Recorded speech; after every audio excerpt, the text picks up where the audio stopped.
To understand the encounter at Jacob's well, we start with the physical environment. It is high noon in Sychar, and the midday sun is relentless. Drawing water was exhausting, back-breaking labor.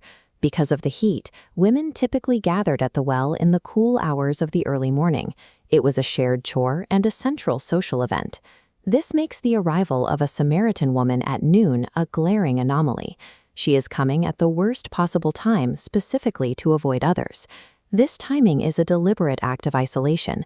She is an outcast avoiding the judgment of her own community.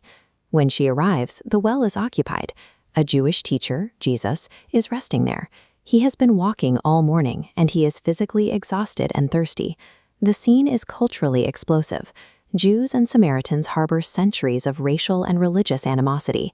They avoid each other's territories and refuse to share common drinking vessels. Yet Jesus looks at her and asks, "Give me a drink of water." This request immediately crosses the strict social, racial, and gender boundaries that usually keep these two demographics apart. This simple interaction over physical thirst immediately exposes the deeper spiritual and social isolation dividing them. When the woman responds with defensiveness, Jesus counters by offering a mysterious living water that he claims will permanently quench thirst. This diagram shows the contrast. One side is the labor-intensive cycle of drawing water. The other is a self-replenishing spring providing effortless life. The woman views this purely through her physical needs, prioritizing an escape from her exhausting daily trek. Sensing her focus on the physical, Jesus abruptly shifts the conversation. He instructs her to go call her husband and return. She admits she has no husband, and Jesus reveals he knows her hidden reality, her 5 past husbands, and her current illicit relationship. Jesus lays her deepest shame bare in the daylight, but he does so without offering any religious condemnation.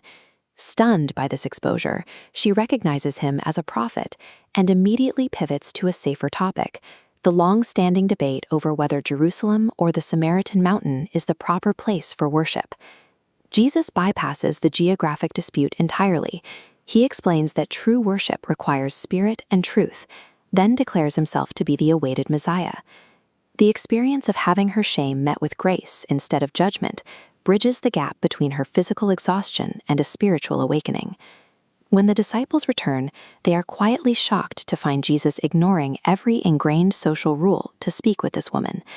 The evidence of her internal change is a single physical act. In her rush to tell others, she leaves her heavy water jar behind. She runs back into the city to face the same community she had been actively avoiding only moments before. Her message to the townspeople is simple. She invites them to meet a man who knew her entire history, yet accepted her.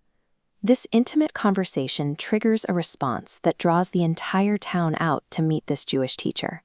The encounter reveals that the experience of being fully known and fully accepted compels the woman to return to the society she once avoided, bringing her neighbors back